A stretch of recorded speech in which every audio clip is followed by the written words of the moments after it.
Gao merupakan seorang pekerja yang sangat taat di kantornya. Ia sangat handal dalam mengembangkan aplikasi. Namun saat mereka sedang beristirahat, Gao dipanggil oleh atasannya. Tentu saja hal ini membuat rekan-rekannya bingung dan penasaran. Padahal Gao sudah bekerja dengan sangat giat. Ternyata Gao dipecat secara mendadak tanpa ada penjelasan apapun. Tentu saja Gao sangat tidak menyangka hal ini akan terjadi kepada dirinya. Padahal ia sudah sangat rajin untuk lembur. Sampai-sampai ia sudah tidak memikirkan kesehatannya. Demi bekerja dengan sangat keras, ia selalu menyuntikkan insulin ke tubuhnya agar gula darahnya tetap stabil. Mendapatkan perlakuan seperti ini tentu saja membuat Gao tidak terima dan ia pun mengamuk di kantornya. Semua petinggi di sini tidak ada yang mendengarkannya, bahkan ia pun juga tidak diberikan pesangon yang layak atas semua jasanya selama puluhan tahun di kantor ini. Gao benar-benar sangat kesal, bahkan sampai ojek online yang mengantar pesanannya menjadi pelampiasan amarahnya. Setelah dipecat begitu saja dari kantornya, tentu saja Gao hanya bisa pasrah dan mencoba yakin akan mendapat pekerjaan yang lain. Ia mencoba melamar sebuah pekerjaan di kantor startup. Namun saat ia datang, ia melihat saingannya sangatlah muda. Dan saat Gao dipanggil menghadap atasan, ternyata ia langsung ditolak karena sudah melewati batas umur penerimaan pegawai. 1 bulan berlalu, ia pun tak kunjung mendapat pekerjaan dan Gao sudah benar-benar malu saat ayahnya mengetahui bahwa dirinya sudah menganggur saat ini. Ternyata Gao merahasiakan semua hal buruk yang terjadi kepadanya. Bahkan dirinya pun juga sempat ditipu oleh makelar lowongan pekerjaan. Pria ini menjanjikan mencarikan Gao pekerjaan setelah Gao membayar beberapa modal. Namun makelar itu malah menipu Gao dan kabur. Hidup Gao kini benar-benar menderita, apalagi saat ini banyak sekali uang yang dibutuhkannya untuk menghidupi keluarga dan membayar cicilan rumah. Situasi semakin buruk saat ayahnya masuk rumah sakit dan menderita stroke. Tagihan rumah sakit begitu membengkak, semakin membuat Gao merasa putus asa dan mencoba meminjam uang dengan teman kantornya. Tapi ternyata pembicaraannya di telepon didengar oleh istrinya, sehingga kini Gao pun harus mengaku semuanya bahwa ia sudah tidak memiliki pekerjaan lagi.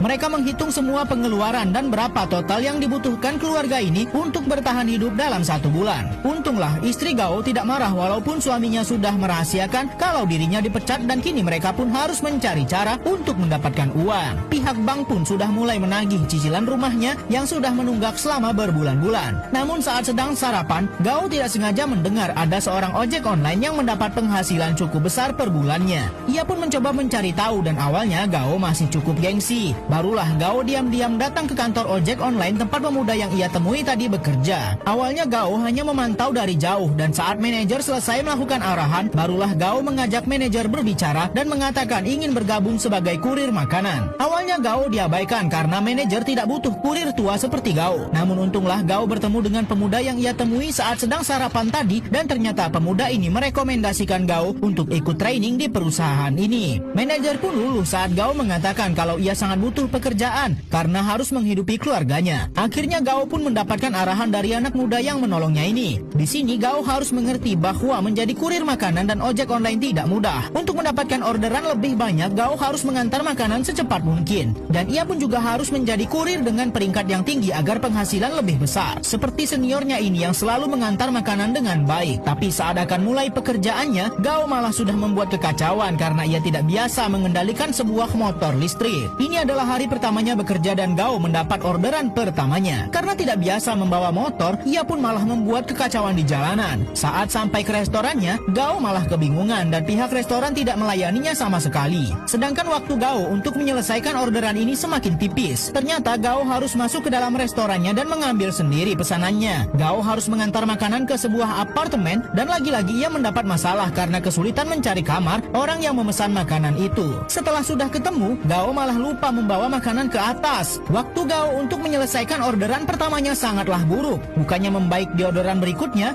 Gao tetap saja kesulitan menghadapi masalah-masalah umum yang sering ditemui oleh ojek online. Bahkan saat mengantar makanan untuk pasien rumah sakit, pasiennya malah keburu pulang. Ojek online ini sangat kesal karena customernya tidak muncul saat ia sudah akan sampai mengantar makanan. Nomor teleponnya juga tidak bisa dihubungi, sehingga ia pun berteriak di tengah lapangan apartemen ini menyebut nama akun customernya yang sangat tidak sopan. Gao sampai dilempar oleh salah satu penghuni karena mengira Gao sedang mengumpat. Barulah customernya keluar dan malah memarahi Gao karena lama sekali, padahal dirinya lah yang tidak mengangkat telepon. Gao pun malah bertengkar dengan customernya dan ia pun mendapat rating yang buruk. Kehidupan Gao menjadi seorang ojek online sangatlah buruk. Begitu banyak cobaan yang harus dihadapinya seperti baterai motor tiba-tiba habis, motornya diangkut oleh polisi karena parkir sembarangan, dan memanjat pagar demi mengantar makanan ke rumah customer. Namun di balik itu, untunglah Gao memiliki keluarga yang mau mendukung mendukungnya walaupun harus menghadapi masa sulit seperti ini. Menjadi seorang ojek online, mereka semua dituntut untuk selalu tersenyum apapun masalah yang mereka hadapi. Tapi sepertinya Gao tidak bisa melakukannya karena ia sangat emosi.